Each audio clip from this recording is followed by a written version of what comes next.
Dylan Mulvaney just released a music video to celebrate 2 years of pretending to be the silliest girl on planet Earth. And it's really bad. Let's just watch one small clip. That's all you really need to see to know what it is. Monday can't get out of bed. Tuesday morning pick up meds. Wednesday retail therapy. Cash or credit, I say yes. Thursday had a walk of shame. Didn't even know his name. Weekends are for kissing friends. Friday night all overspent. Saturday we flirt for drinks.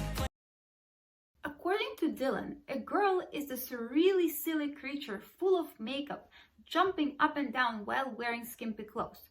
On top of that, she's on meds, right? Tuesday morning pickup meds. He's clearly talking about antidepressants. She's addicted to shopping, retail therapy, and of course, she's sleeping around too. Thursday had a walk of shame, didn't even know his name. So girls are stupid, lazy, depressed, and promiscuous shopaholics. Now, I'm not one of those women who scream misogyny all the time and are perpetually oppressed and offended, but to me, this is kind of offensive. I don't like this. But more than anything, I'm just surprised because we live in a society that supposedly takes misogyny very seriously. The moment there is a remotely sexist comment anywhere on TV or online, whole crowds of feminists start screaming about patriarchy, sexism, misogyny, women's rights, 21st century dangerous stereotypes, and so on and so forth. Just to give a few examples. Don Lemon came under fire for saying things like Nikki Haley is not in her prime and she's 51. Former Italian Prime Minister Berlusconi said to a female opposition politician that she's more beautiful than intelligent. And then 100,000 women signed a petition saying that they're very offended. Sports radio host Don Geronimo was literally fired for shouting, "Hey Barbie girl," at a female reporter. So those things happen all the time.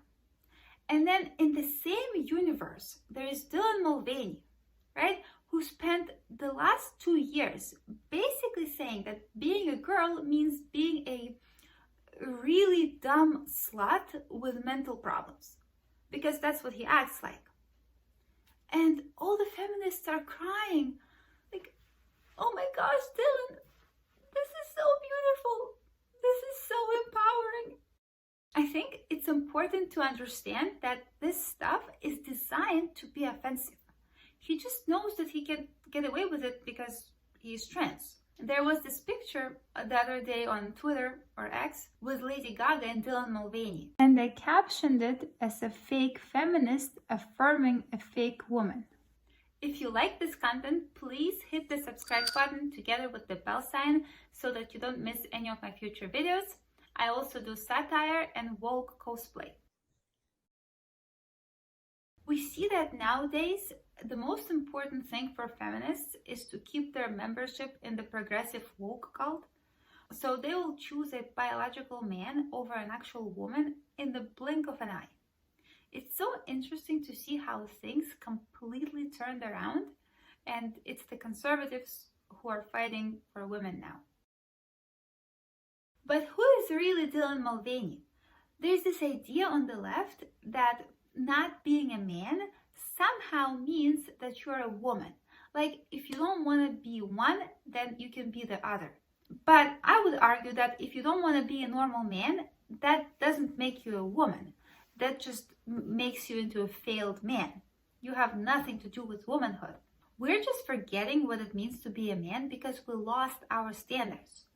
Back in the day, an average man would rather drown himself in a river than act like this.